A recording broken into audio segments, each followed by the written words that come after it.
各位弟兄姐妹，大家平安。今天4月23日，让我们一起来到上帝面前，一起来敬拜，一起来领受上帝的话语，也一起来学习所罗门王带领弟兄姐妹一起来到上帝面前，一起来敬拜。我们一起用这首诗歌来敬拜上帝，也来预备我们的心，要来到上帝面前献上这馨香之祭。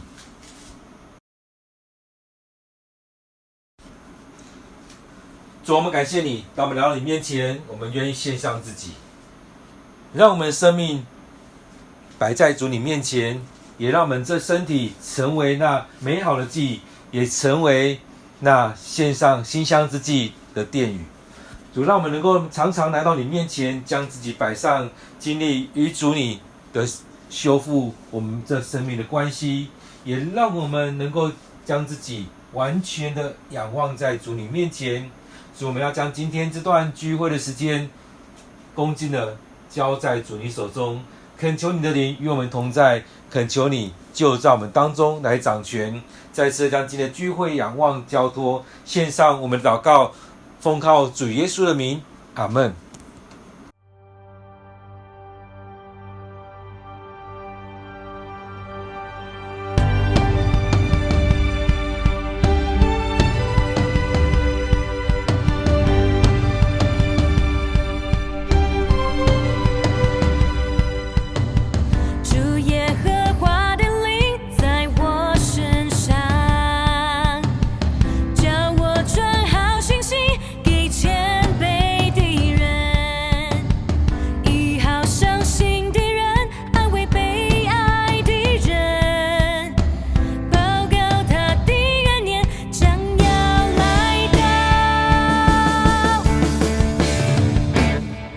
我是承载神荣耀的器皿，我是承载神大能的器皿，心情发光，神的荣耀发现照耀我，左眼左光，将盼望带入人之里。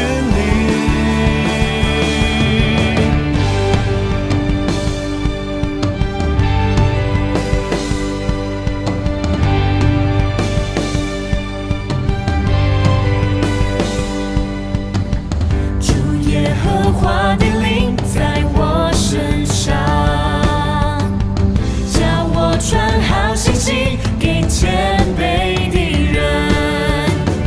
医好伤心的人，安慰被爱的人，报告他的恩典将要来到。我是承载神荣耀的器皿，我是承载神大能的器皿，心气发光，神的荣耀发现照耀我，左眼左光，将盼望带入人之里。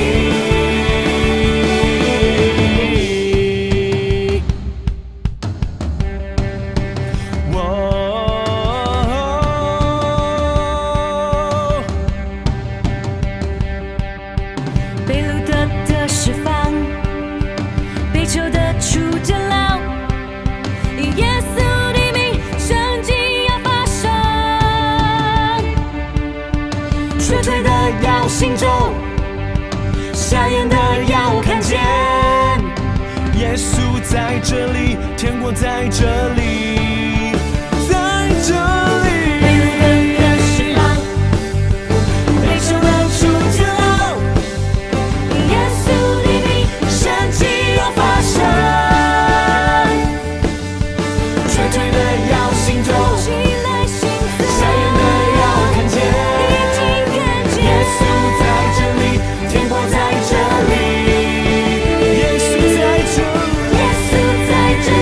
天国在这里。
今天是4月23日，我们要读的经文在列王纪上第8章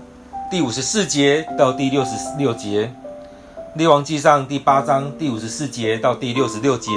让我们一起来读今天的经文。所罗门一直跪在祭坛前，举起双手祷告。他向上主祷告完毕后，就站起来，他大声祈求上主赐福给以色列会众。他说：赞美上主，他实现了他的应许，赐平安给他的子民。他持守他借着他的仆人摩西所做一切宽厚的许诺。愿上主我们的上帝与我们同在，正如他与我们的祖先同在一样。愿他永远不离开我们，不丢弃我们。愿他使我们的心归顺他，使我们能始终照他的旨意生活，遵照他吩咐我们祖先的法律诫命。愿上主我们的上帝永远记得这个祈祷和我对他的祈求。愿他照以色列人民和他们的王每天的需要怜悯他们，这样世上万国都会知道只有上主是上帝，没有别的。愿你们大家就是上帝的子民，永远对上主我们的上帝忠诚，遵从他所有的法律诫命，像今天一样。于是所罗门王和全体以色列人民向上主献祭，他献上了22000头牛和12万只羊做平安祭。这样王和全体人民为上主的圣殿举行奉献礼。那一天，他也把院子当中的空地，就是圣殿前面的广场，分别为圣，在那里献上烧化祭、素祭以及平安祭用的牲畜的脂肪。所罗门这样做是因为铜祭坛太小，不够容纳那么多的祭物。所罗门和全体以色列人民在圣殿守住棚节7天。民众远从北方的哈马隘口和南方的埃及边界各地前来参加。第8天，所罗门遣散民众回家，他们都祝福王，高高兴兴地回家去，因为上主赐福给他的仆人大卫和他的子民以色列。我们今天读的经文在列王纪上第8章第54节到第66节，让我们再用一些时间一起来读今天的经文，也一起来默想，一起来领受今天的经文。愿上帝亲自对我们说话。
当我们在看这样经文的时候，我想也都延续了前面。所罗门他用了很长的篇幅在为着以色列人祷告，甚至也为着外邦人祷告，让所有的人都有这样的机会来到上帝面前来敬拜，来向他祷告。当圣殿盖成之后，让我们能够向着上帝来祈求。所以他常常说，若我们向着圣殿来祷告，求上帝垂听我们的祷告，也回应我们的祷告。对我们来讲也是如此，期望我们能够向着上帝祷告。当我们向着上帝祷告的时候，也求上帝垂听，也求上帝明白我们所要祷告的，也透过这当中来回应我们，让我们领受上帝的恩典，让我们在当中去经历上帝的同在，也期望我们在当中不单单只是在这边参与一些活动而已，在当中也让我们真实的去经历这许多的事件，让我们经历了上帝的恩典，让我们经历了上帝的祝福。在54节我们看到所罗门一直跪在祭坛前，举起双手祷告。其实这也让我们去想，其实很多时候我们都会觉得，为什么这些人他们祷告要举起他们的双手？然而我们看到所罗门的祷告就是如此，他跪在祭坛前面，他跪在上帝面前。很多时候我们看到，当我们在祷告的时候，很多人是这样子降服在上帝面前。很多人会惊讶，不是很多人跪在王的面前吗？但是王却跪在上帝的面前。所以这所罗门王他是这样降服在上帝面前，他不是看自己是最伟大的，而是回来是看上帝是创造这一切的，所有一切来自于上帝。所以当他在治理这个国家的时候，最重要的上帝赐给他，最重要的恩赐上帝给他，让他有智慧，让他在这所有一切当中，上帝说他没有求的，上帝也要赐福给他。所以在这里面他所领受就是如此，在这一切当中很重要的是上帝在这当中掌权了。因此我们看到所罗门在圣殿盖完之后，他来到上帝面前向上帝祷告，而且不单单就像我们好像站着或坐着，我们看到他是跪在圣殿前面，跪在圣殿的前面，在祭坛的前面跪了下来，跪在上帝面前，也就是一种降服，也就是一种宣告，你是我的上帝，耶和华上帝是我们的上帝。因此他在那边来祷告，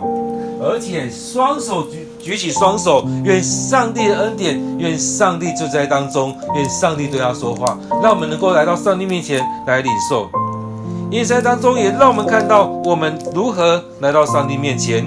我们来到上帝面前，这个上帝对我们而言是怎么样一个上帝？是奉我们差遣的，还是我们奉他差遣？因此当他在当中祷告，后面也讲到说他跪在祭坛前面，也就是在向上主祷告。因此他跪在那边来向上主祷告。这边讲到说，当他祷告完毕，他就站起来。所以这当中也就是有这样的动态在这里面，他是跪下来向上帝祷告。弟兄姐妹，当我们在当中，我们对上帝的态度是如何？其实我们都可以从大卫、从所罗门身上来看到他们对上帝的态度，他们如何来到上帝面前来敬拜、来祈祷。当我们在看这些经文的时候，会发现，哇，所罗门他的祷告非常的长，也非常的久。所以接下来他祷告完之后，他跪在祭坛前的祷告完之后，他又起来，他大声的祈求上主赐福给全体的以色列会众。这也是一种祝福以色列人民的方式。而在当中我们看到他求上帝祝福在当中，所以他大声的祈求上主赐福给全体的以色列会众，也为他们祷告，也求上帝带领祝福在当中。这种我们看到他有类似祭司、类似牧者，所以这当中也就是一样，带领群众来到上帝面前来敬拜上帝。而在当中也代表上帝来祝福这世上的一切，这世上的人民。所以在这个过程当中，也就很像是一个祭司、一个牧者在当中，代表人们来到上帝面前，代表上帝来到人们的当中。因此我们看到他这边在讲到说，他的祷告是如此，赞美上主，他实现了他的应许，是平安给他的子民。我们看到从大卫交棒给所罗门之后，这20几年的时间，大概是都很平安的时间。所以在这里面也让我们看到这当中上帝就祝福在这里面，所以让这个国家是平安的，让这个国家能够享受太平，而接下来也有一段时间是很平安的时间。因此在当中他看到说上帝的赏赐是如此，所以他感谢上帝，他带领弟兄姐妹来到上帝面前来敬拜上帝，也来领受上帝的祝福。所以他这边也说，他持守他借着他仆人摩西所做一切宽厚的许诺。所以上帝要祝福给以色列人的，透过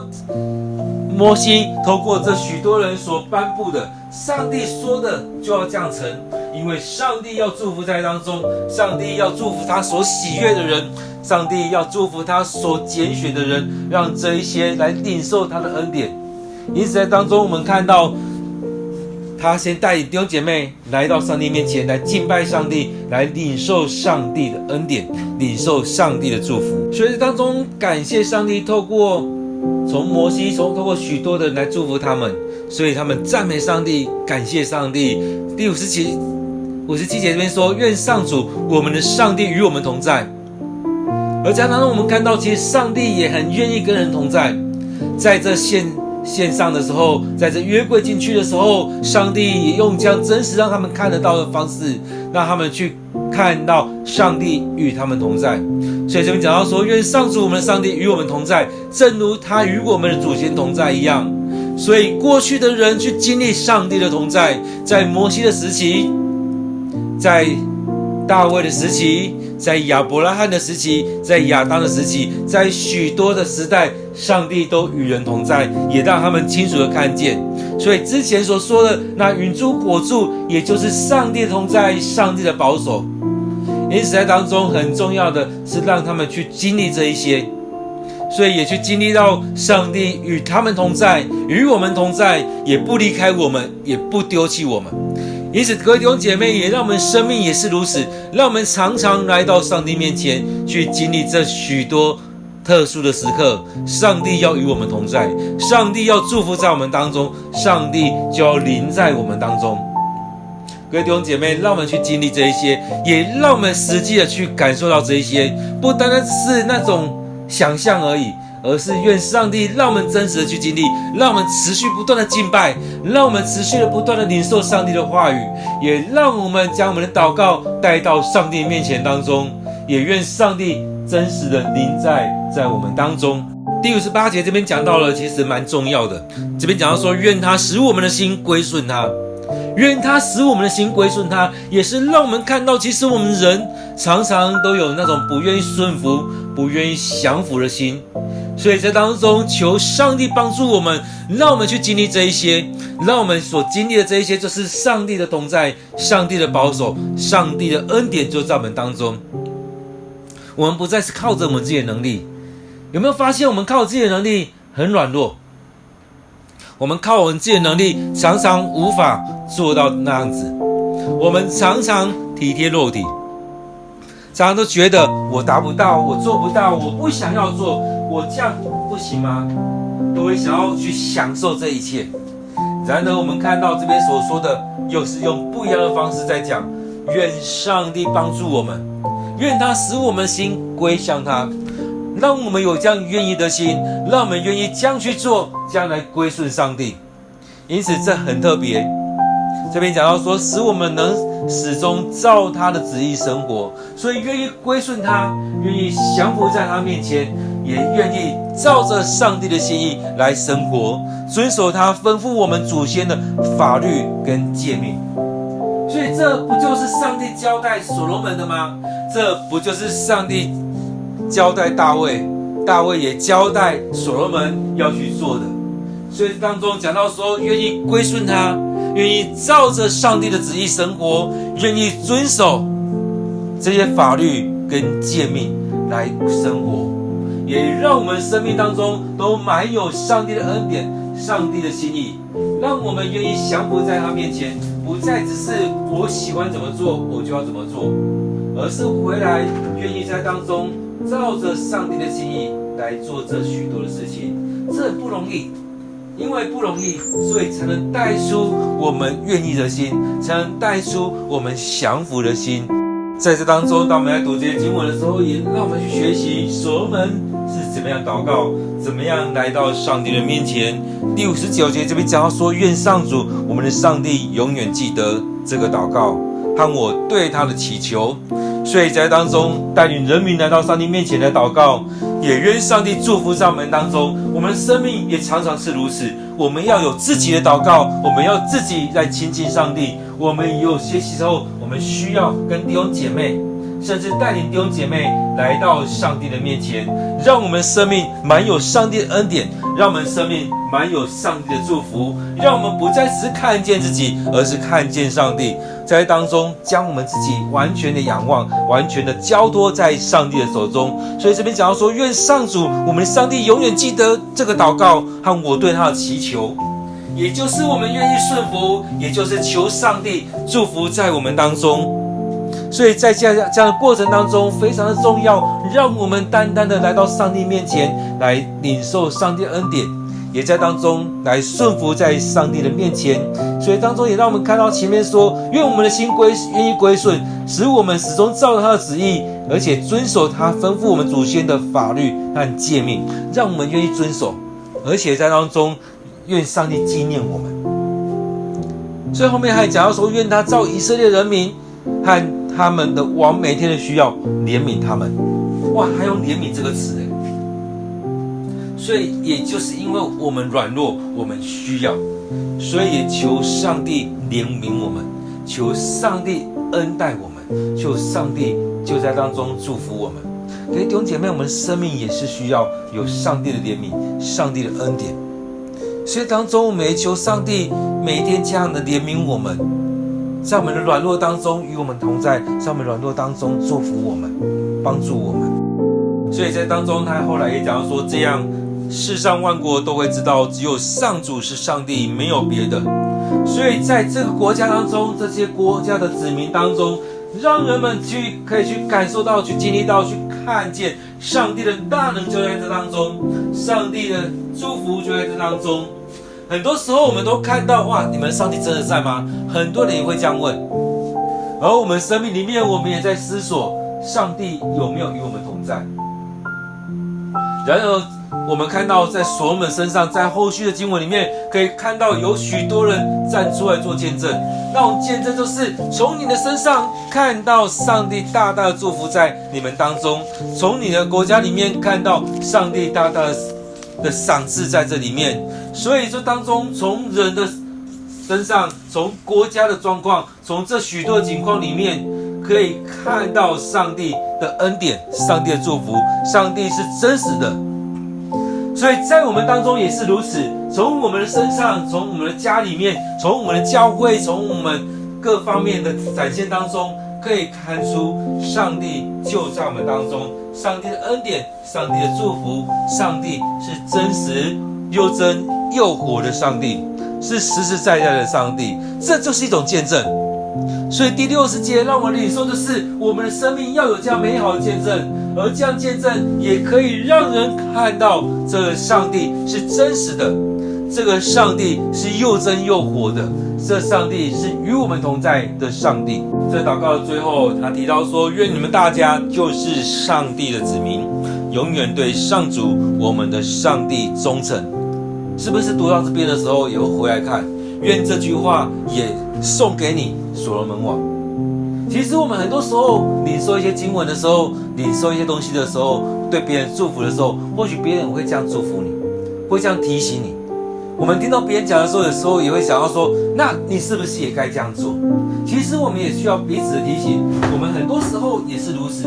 也很多时候不小心就离开了上帝。不论我们在什么样的位置，我们都有可能得罪上帝，远离了上帝。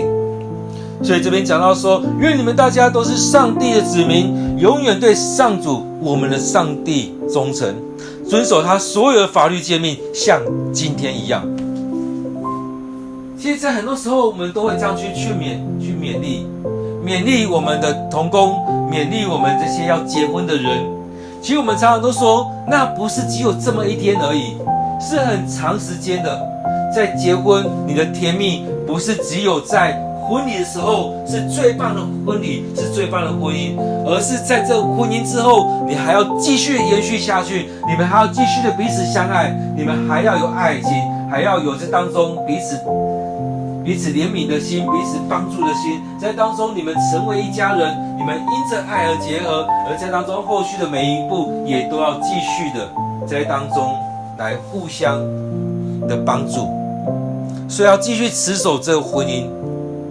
当我们在讲到同工的时候也是一样，当我们在就职的时候，我们有这样的誓言，也愿这样的誓言继续的下去，不是只有那就职那时候就觉得最棒的时刻，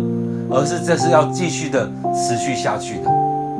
因为在当中也让我们看到我们需要这样继续的下去，所以他说要继续下去，像今天一样。所以要永远对上主忠诚，要遵守他所有的法律跟诫命，像今天一样。我们这时候许愿，我们这时候立誓立约，我们这时候说要这样做，我们做了很多，但是我们有没有去完成这一些？因此很重要的，我们需要去完成这一些，去达到这个，去参与在这当中，继续的过这样的生活，像立约的这个时刻。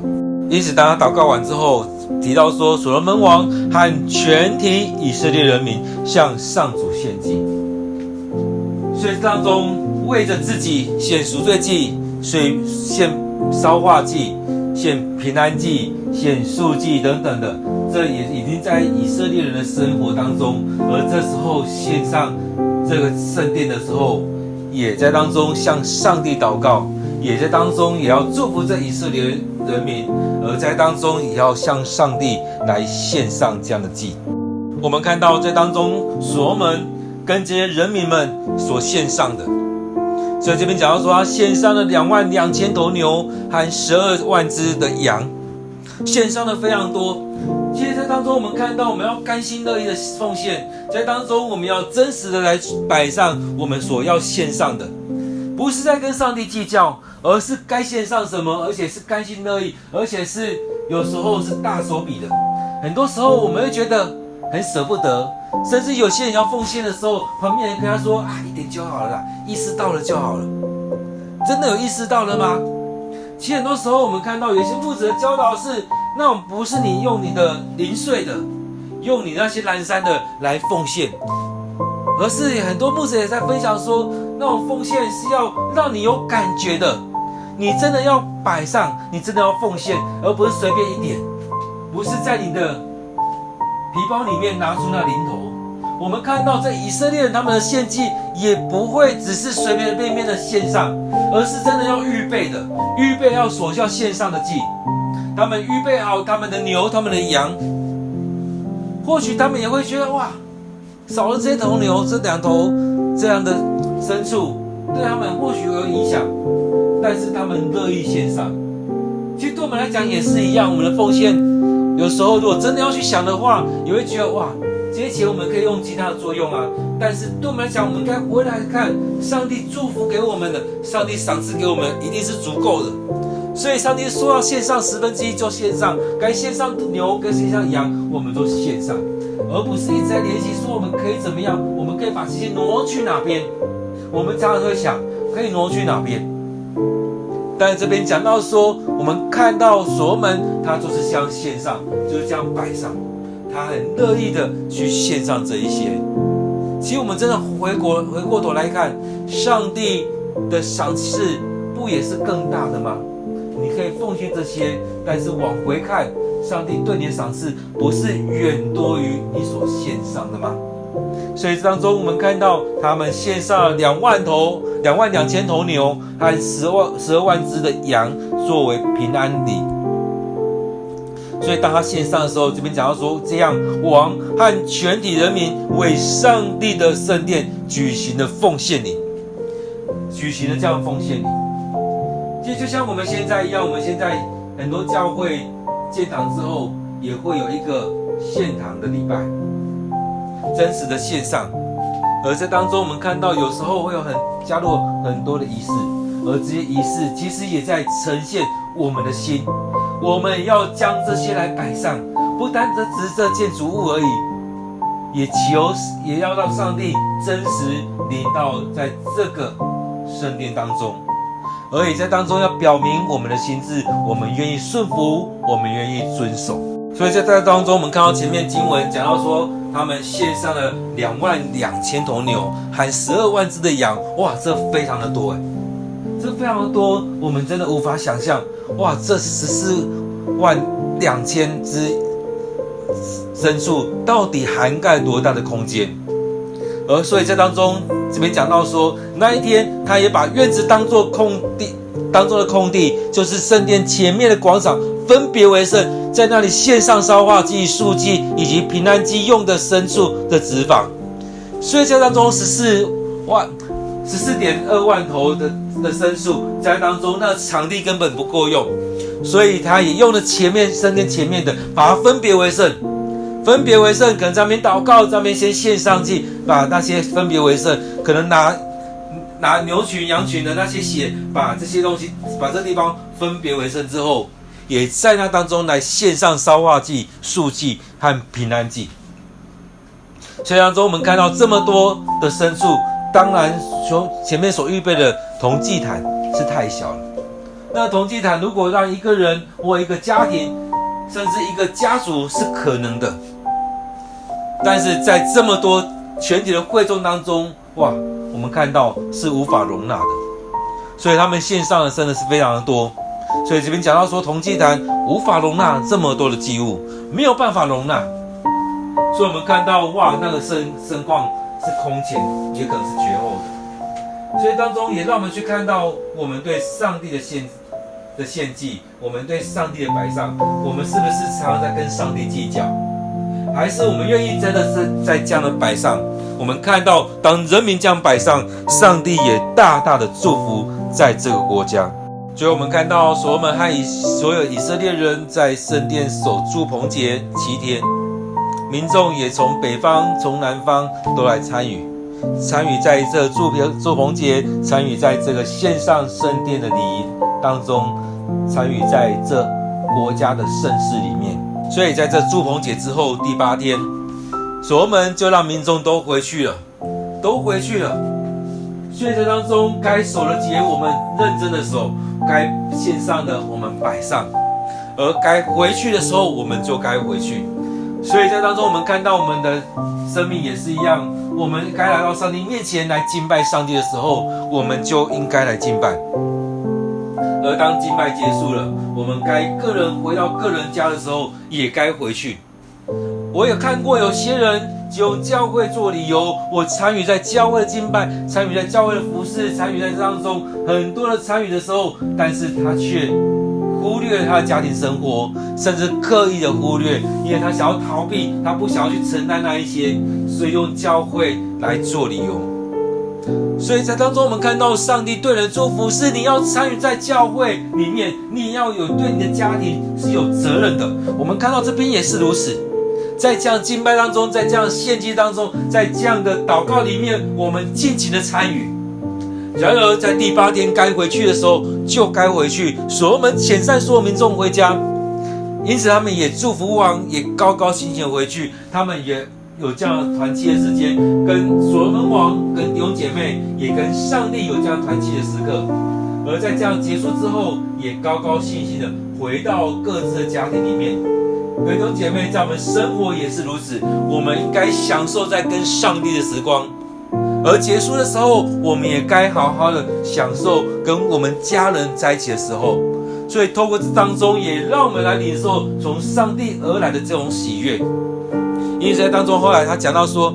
他们领受这样高高兴兴的回去，因为上主赐福给他的仆人大卫和他的子民以色列，所以他们一起敬拜，一起享受这样团契生活，一起献祭。后续上帝也祝福在他们当中，所以上帝赐福给他仆人大卫以及以色列人。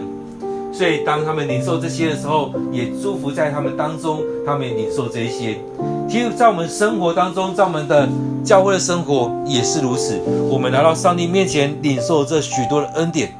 结束之后，我们要回到各自的家里面，带着这样的祝福回到我们各自的家庭当中。在这几天，我们看到所罗门来到上帝面前的祷告，在当中也来到祭坛面前来祷告，也祝福着以色列人。其实对我们来讲也是如此，我们要常常来到上帝面前来敬拜上帝，而在当中我们要为着上帝与我们同在来感谢。在这么长久的时间，我们常常都会说万民皆祭司，我们都可以把人带到上帝面前，但是更重要的是我们要先来到上帝面前。而在列王记这段时间的阅读当中，在领受当中也一直在提醒我们，就像第6节这边讲到说，愿你们大家都是上帝的子民，永远对上主我们的上帝忠诚，遵从他所有的法律诫命。所以在我们生命里面也要这样来回应上帝。当所罗门对他的人民这样讲，我们的生命也应该如此来对上帝来回应。我们的生命，我们要常常来到上帝面前，永远对上帝忠诚，遵从上帝所有的法律跟诫命。从我们信主的那一刻，从我们决志，我们受洗那时候，我们回应上帝，我们跟上帝的意愿。接下来我们每一天也应该如此，在上帝的面前来参与在当中，而不是只是这样过去就没了。在当中很重要的是，让我们在每一天当中都回到上帝面前，我们才有办法每一天都被修剪，每一天都被校正，每一天都回到上帝的面前，让我们生命满有上帝的恩典与祝福。在当中我们看到所罗门所说的所做的，那也为他们祝福，也在当中摆上这样的奉献礼。而在我们当中，我们看到上帝对我们的祝福并不吝啬。然后我们对上帝的回应呢，是不是我们的奉献，我们的摆上，我们的服事也不是吝啬，不是在跟上帝做计较这个计较那个。愿上帝就在我们当中来成全，来祝福。愿上帝与我们同在。在这当中也让我们有一点时间安静在上帝面前，透过今天这样去读上帝的话语，这样在领受上帝的话语。而在当中也让我们有点时间再次的进到今天的经文里面，去回想我们今天所读的经文，去回想今天可能透过牧师的分享让你有什么样的领受，而在当中来等待，在当中让上帝亲自对我们说话，让我们有一点安静的时间，来默想的时间。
亲爱的主，我们感谢你的恩典，你允许我们来到你面前敬拜你，你允许我们人来到你面前来向你献祭，来将自己摆上成为活祭，让我们生命当中跟你有这样的连结。亲爱的主，当我们来到你面前，也愿主你悦纳我们所摆上的，无论我们摆上的是生祭还是我们自己成为活祭，我们来到你面前祷告，也让我们能够决志要跟随你，让我们生命有主你的带领，有主你的掌权。亲爱的主，当我们来到你面前，也让我们真实的将自己交在主你手中。亲爱的主，我们要将我们今天的领受都仰望在主你面前，愿这些成为我们生命的帮助，愿这些也都成为我们生命的粮食。感谢主，主啊，或许我们经历了这样的地震，在月初的时候，在过去的这个晚上，我们经历了这样的大地震，或许我们在当中也在人心惶惶，而在当中也愿主你看顾我们，让我们领受从你而来的平安，也愿我们来到你面前去经历这一些事情的时候，你祝福在我们当中。感谢赞美你，我们将祷告祈求都奉靠主耶稣的名，阿们。弟兄姐妹，愿我们每一天都有段时间来到上帝面前，给上帝空间，给上帝时间，让上帝对我们说话，让上帝将我们分别为圣，让我们领受上帝的恩典，也在这样的地震的这段时间，也让我们领受从上帝而来的平安。愿上帝祝福你。